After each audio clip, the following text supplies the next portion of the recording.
Quando nós falamos de gestão democrática das cidades, nós estamos falando de democracia participativa na política urbana. Eu fiquei muito feliz com a exposição da doutora Cláudia, porque a minha fala agora vai, de certa forma, complementar o que ela já falou.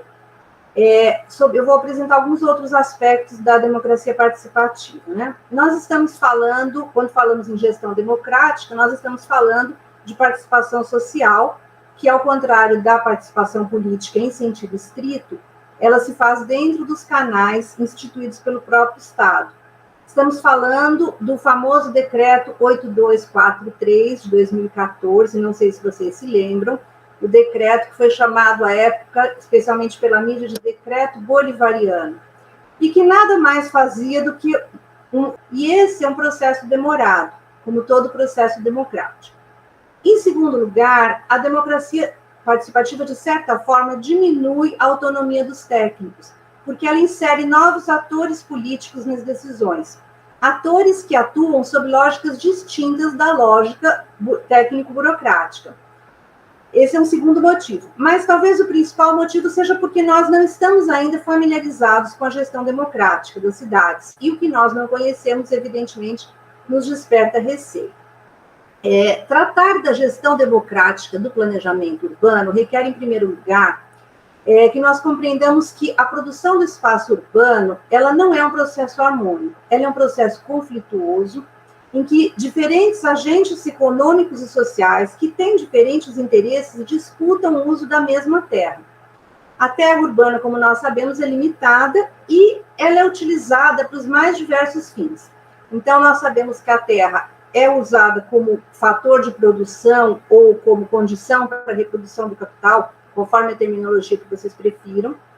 Essa mesma terra é usada para a produção de moradia de interesse social, para a criação de parques ecológicos, para a proteção ao meio ambiente natural, para o desenvolvimento de práticas que se baseiam em modos de produção alternativos, como as cooperativas, associações e outras formas de produção do espaço urbano.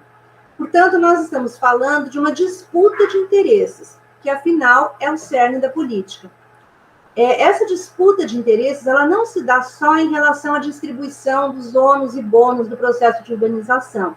Ela se dá também em relação à forma como as nossas cidades se desenvolvem, ou seja, a forma como nós produzimos esse espaço. E aí eu estou falando da criação de novos bairros, da implantação de serviços de transporte, da promoção de renovações urbanas que vão alterar porções da cidade. Então, existe uma disputa de interesses sobre essa produção do espaço. E essa disputa é o cerne da política. Então, o que a gestão democrática faz é trazer essa disputa para dentro do Estado, para que ela seja resolvida de forma negociada e democrática. Portanto, quando nós falamos em democracia participativa, nós estamos falando em criar canais de participação dentro da estrutura administrativa do Estado. Esse processo de integração dos agentes sociais, econômicos e dos atores políticos que representam esses agentes, ele está calcado em princípios éticos que norteiam a nossa Constituição. Como nós sabemos, a Constituição de 88, ela foi inserida num movimento chamado de Novo Constitucionalismo Latino-Americano, que promoveu um giro constitucional, né? Quer dizer, esse giro constitucional, ele consistiu justamente em valorizar éticas que não eram costumeiramente valorizadas nas constituições de matriz individual, liberal individualista. Né? Essas duas éticas são a ética da solidariedade e a ética da alteridade. A ética da solidariedade se manifesta em um extenso catálogo de direitos fundamentais e sociais que são garantidos pela nossa Constituição, e especialmente em uma cláusula de transformação, que está contida no artigo 3º. O artigo 3º, como nós sabemos, ele enumera os objetivos fundamentais da nossa República. E são eles: construir uma sociedade livre, justa e solidária, garantir o desenvolvimento nacional e, portanto, o desenvolvimento urbano, erradicar a pobreza e a marginalização, reduzir as desigualdades sociais e regionais e promover o bem de todos. Essa cláusula de transformação, ela não implica que esses objetivos sejam realizados de imediato, mas ela condiciona a atuação de todo agente público. Portanto, essa cláusula orienta toda e qualquer política pública implementada pelo Estado. A ética da alteridade, por sua vez, resulta da concepção de que nós estamos juntos, vivendo em comum no planeta com nossas diferenças. E especialmente que nós dependemos dos mesmos recursos naturais para a sobrevivência da humanidade. Portanto, o Constituinte valorizou de forma especial os diferentes modos de vida e de produção econômica. Vejamos, então, como esses princípios orientados por essas duas éticas, eles se traduzem no planejamento urbano. Em primeiro lugar, a democracia participativa, que aparece na Constituição como uma possibilidade aberta pelo parágrafo único do artigo 1º, na política urbana, ela se transforma em uma obrigação. Ela é uma diretriz da política urbana, conforme o Estatuto da Cidade, e um instrumento de planejamento urbano municipal. Tanto assim que o Estatuto, ele dedica um capítulo inteiro à gestão democrática das cidades. Então, daí nós podemos concluir que a política urbana só é construída de forma legítima por meio da participação dos agentes e atores políticos que produzem o espaço urbano. Então, primeiro eu vou tratar da ética da solidariedade, né? Qual é o significado da gestão democrática sob a ética da solidariedade? Nós sabemos que existe uma disputa em relação aos ônus e bônus do processo de urbanização. Nosso modelo de desenvolvimento urbano é pautado historicamente pela racionalidade técnico-burocrática, que é mais permeável aos interesses do capital. Aqui eu coloco uma série de referências que os urbanistas e geógrafos certamente já conhecem, mas que não são tão conhecidas no direito urbanístico. Além disso, além desse modelo de desenvolvimento permeável aos interesses do capital, nós temos uma distribuição desigual dos recursos urbanos. E eu estou falando em termos de infraestrutura, de equipamentos públicos, de serviços públicos, né? Ou seja, de tudo que a cidade, como um locus privilegiado em termos de recursos, é capaz de fornecer aos seus cidadãos. Portanto, uma das funções da gestão democrática é justamente permitir que os diferentes agentes e atores políticos, especialmente aqueles que foram e continuam, de certa forma, invisibilizados na nossa sociedade, possam participar do planejamento urbano e reivindicar uma melhor distribuição de recursos. Passando para a ética da alteridade, nós temos uma disputa em relação à forma como será produzido o espaço urbano. Nós sabemos que existem diferentes concepções de bem-estar e de qualidade de vida. O Henri Lefebvre já falou sobre isso há mais de meio século. Existem diferentes modos de viver nas cidades, e aí nós temos os autores mais atuais, como Dardot e Laval, que escreveram a obra Comum, e temos diferentes modos de produção na sociedade também. Nós podemos, além do sistema capitalista, nós temos o sistema cooperativista, associativista, a autoprodução, né?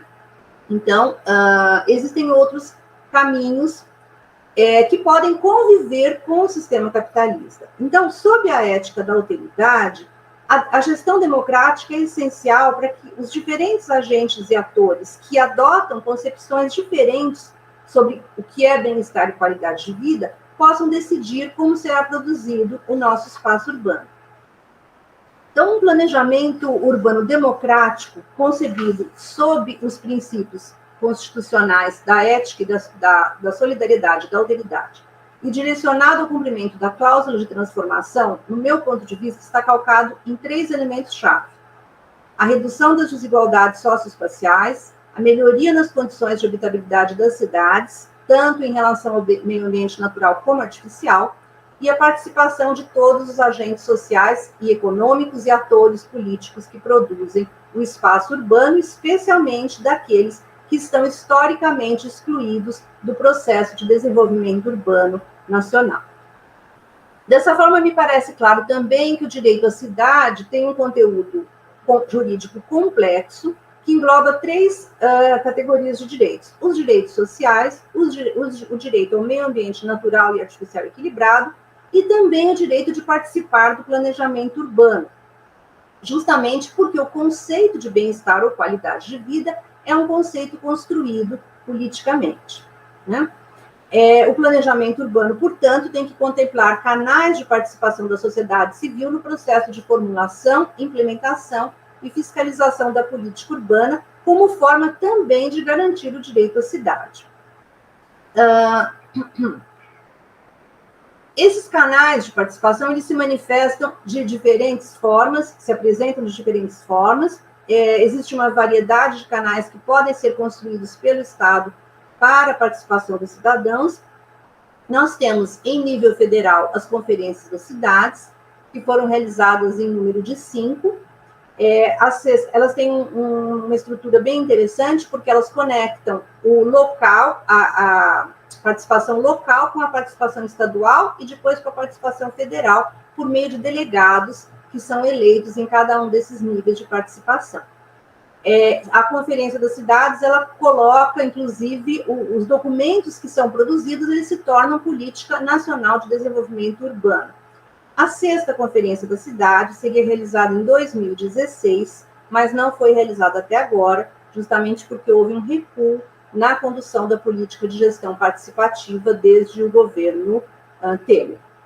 No nível municipal, nós temos os conselhos gestores de política urbana, conselhos municipais. Aqui no Distrito Federal, esse conselho é o CONPLAN, é um conselho gestor, ele não é meramente consultivo, de forma que ele tem competência para formular a política urbana, para aprovar o plano diretor e os projetos de desenvolvimento urbano. E temos também as audiências públicas. A composição do CONPLAN, como a doutora Cláudia falou, ela tem 15 representantes do governo e 15 da sociedade, é uma composição paritária, 15 do governo e 15 da sociedade civil, mas teve recentemente sua composição ampliada para 17 representantes do governo e 17 da sociedade civil. Foram incluídas a OAB-DF e a Federação das Indústrias de Brasília, a FIBRA. E existem também as audiências públicas para elaboração do plano diretor, que são obrigatórias segundo o Estatuto da Cidade. No Distrito Federal, nós criamos o Comitê de Gestão Participativa, né, que conta com 28 representantes da sociedade civil selecionados por chamamento público, para organizar a participação da sociedade civil. É evidente que o processo de oitiva da comunidade é um processo demorado, mas é necessário que ele seja adotado de forma abrangente, sem o que se corre o risco de que apenas determinados grupos de moradores consigam veicular suas demandas, enquanto outros continuam invisibilizados. Isso quer dizer que as informações prestadas devem ser acessíveis à compreensão do público em geral. É importante que as audiências sejam amplamente divulgadas, especialmente nas áreas mais carentes e com bastante antecedência. É necessário que os temas debatidos sejam informados para a população com antecedência, que sejam disponibilizados dados sobre o território e sobre o planejamento de forma transparente, que as audiências sejam abertas ao público sem restrições de entrada. Em suma, a participação tem que ser ampla e efetiva. Agora, passando um pouco do plano teórico para o plano prático, o que vem acontecendo na prática? Eu vou apontar alguns problemas que eu considero obstáculos ao aprofundamento da gestão democrática das cidades. O primeiro problema dos canais de participação é que eles têm uma frágil normatização. Isso é extremamente preocupante porque muitas experiências inovadoras e que apresentaram resultados positivos acabaram sendo revertidas quando aconteceram alternâncias político-partidárias no governo. Um exemplo disso é o orçamento participativo de Porto Alegre, uma prática que foi elogiadíssima, acabou servindo de modelo para outros municípios no Brasil, até para práticas participativas que foram adotadas na Europa, e que vem sendo hoje enfraquecido por conta da alternância partidária e por meio de redução no total de investimentos direcionados pela prefeitura ao orçamento participativo e pela não realização de obras que já foram autorizadas, que foram consideradas pela população como prioritárias. Aqui em Brasília, por exemplo, nós tivemos um orçamento participativo na gestão do governador Gustavo Buarque, de 95 a 98, que foi extinto na gestão seguinte. Em 2015, ele foi aprovado novamente por meio do decreto 32851 de 2011, que ainda está vigente, mas na prática ele não existe. É importante deixar claro que a consulta à população para opinar sobre destinação de recursos não é orçamento participativo. O orçamento participativo exige que determinado volume de recursos seja direcionado a investimentos que serão decididos pela própria comunidade. O segundo problema que eu enxergo quando se fala em gestão participativa, é a falta de um desenho institucional capaz de permitir o equilíbrio de forças entre os participantes. Para conferir esse equilíbrio de forças, é preciso considerarmos que a sociedade civil não é um bloco monolítico de poder. Ele é uma totalidade que contém dentro de si forças políticas e econômicas contrárias. Então, é preciso identificar quais são os grupos de interesses que são representados por cada uma das entidades, em especial, quais são as entidades que representam os interesses do capital produtivo e financeiro e quais são aquelas que estão mais articuladas com os interesses da comunidade em geral. Então, quando nós analisamos os canais de participação criados pelo Estado, me parece que nós devemos tratar os desiguais de forma desigual, o que implica tentar reforçar o papel dos setores ligados à comunidade, como as associações de bairro, os representantes das comunidades carentes e assim por diante. E o terceiro problema é que os canais participativos, em geral, não têm poder deliberativo. Mesmo quando eles são dotados de competência institucional para tomar decisões de política urbana, essas decisões raramente dizem respeito a assuntos sensíveis, como assuntos orçamentários e financeiros, aproveitamento de recursos naturais, urbanização, produção econômica, entre outros. Bom, em que medida essas questões interessam ao direito urbanístico? Né? Qual seria o papel do Poder Judiciário no controle dos canais de participação? Nós sabemos que o Poder Judiciário não é dotado de legitimidade representativa, portanto, em princípio, não pode fazer escolhas políticas, como podem o Poder Legislativo e o Poder Executivo. Mas cabe ao Judiciário regular a participação da sociedade civil no processo de formulação, implementação e controle da política urbana, com o objetivo de aferir não só a legalidade, mas também a legitimidade da política urbana que está sendo implementada pelos municípios e pelo Distrito Federal. Então, é função do Poder Judiciário, desde que provocado, verificar se foram adotados os procedimentos participativos indispensáveis à formulação da política urbana, se os procedimentos adotados garantiram o equilíbrio de forças entre os diferentes agentes e atores, se os atos administrativos adotados para implementar as políticas públicas depois do planejamento guardam consonância com as escolhas que foram feitas pela via participativa, e se essas escolhas estão em conformidade com os princípios estabelecidos na Constituição.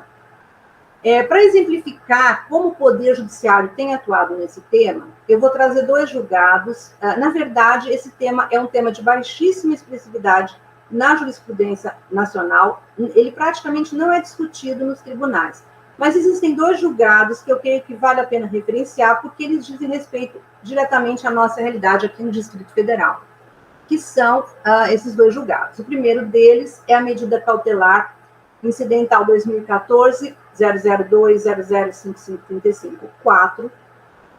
Ela foi requerida nos autos dessa ação civil pública, em que o Ministério Público questionou a escolha dos membros do Complan, diretamente feita pelo governador do Distrito Federal. O Tribunal de Justiça suspendeu a nomeação à época, afirmando que a escolha não caberia ao governador, não seria de livre-arbítrio do governador, mas deveria seguir critérios objetivos. Naquela ocasião, o tribunal, inclusive, declarou que a gestão democrática e participativa da política urbana é verdadeiro axioma do direito urbanístico e, em nenhuma hipótese, pode ser relegada a segundo plano ou admitida apenas como requisito formal. Eu acho esse julgado extremamente importante nesse tema. Desde então, a escolha dos membros do Complan é feita por chamamento público, de acordo com os critérios estabelecidos no Decreto 35771 de 2014. E o segundo julgado, mais conhecido, diz respeito à possibilidade de constituição dos condomínios horizontais fechados por muros e guaritas, os chamados condomínios de alta renda.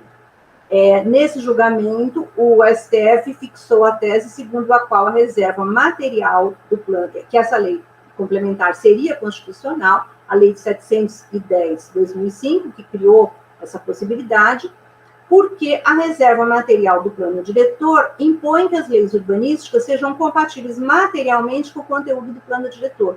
Então, como não havia previsão no plano diretor proibindo a constituição dos condomínios, a Corte afirmou que a lei complementar era compatível materialmente com o plano diretor e, portanto, constitucional. O problema desse julgamento é que passou desapercebido ao tribunal que A Lei 710 de 2005, que permitia os condomínios horizontais fechados, ela não fora submetida à participação popular, enquanto o procedimento de elaboração do plano diretor necessariamente exige as audiências públicas. Então, essa decisão do STF acabou permitindo que uma lei complementar disponha sobre o ordenamento territorial do Distrito Federal, que é uma matéria do plano diretor, sem contar com a participação popular. E aqui eu já me encaminhando para o final, eu gostaria de observar que nós ainda estamos engatinhando na interpretação do princípio da gestão democrática das cidades, embora esse seja um princípio basilar do direito urbanístico. Nós estamos conseguindo concretizar esse princípio? Eu diria que ainda há um longo caminho a percorrer. Como nós percebemos, as experiências participativas têm sofrido avanços e retrocessos. No meu ponto de vista, a solução para isso é compreender, em primeiro lugar, que a política de gestão democrática das cidades não é uma política de governo, é uma política de Estado, determinada pelo Estatuto da Cidade, no seu artigo 2º, inciso 2. Além disso, nós precisamos compreender que não basta criar canais institucionais se não for possível garantir o equilíbrio de forças entre os representantes dos setores da sociedade civil, e é preciso pensar em formas de conferir caráter deliberativo às decisões tomadas nesses canais. A comunidade só se sente estimulada a participar se parte das suas demandas é atendida. Então, canais de participação criados apenas para ouvir os anseios da população, sem implementação de qualquer medida direcionada a satisfazê-los, acaba desacreditando a democracia participativa. Por isso, nós precisamos pensar em formas de conferir esse caráter deliberativo às decisões populares. Existe uma série de questões que nós precisamos discutir, como, por exemplo, qual é a natureza da representação dos membros da sociedade civil nos canais de participação? Eles são vinculados à vontade própria ou eles são vinculados à vontade dos que os elegeram? A necessidade de, outro ponto a ser discutido, necessidade de capacitação dos representantes para atuarem, debaterem nos conselhos técnicos. O risco de cooptação dos participantes, uma vez que eles passam a atuar na esfera administrativa, na instância administrativa do Estado, que é mais permeável aos interesses do capital. Quais são os ganhos em relação aos debates sobre políticas públicas por meio da participação? Então, a realização de estudos teóricos e empíricos é essencial, no meu ponto de vista, para qualificar esse debate. Eu acredito que só por meio dessa qualificação é que nós conseguiremos avançar na garantia da gestão democrática das cidades. Existe uma ampla agenda de pesquisa a ser explorada, eu diria que principalmente pelos juristas, porque os urbanistas, os cientistas políticos e os geógrafos já estão mais avançados no estudo desse tema.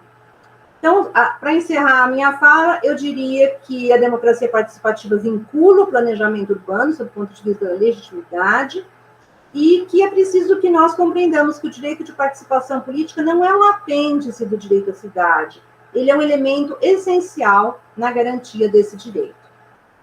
Então, muito obrigada pela atenção de vocês. Aqui eu coloquei o meu e-mail para os ouvintes quiserem trocar alguma ideia.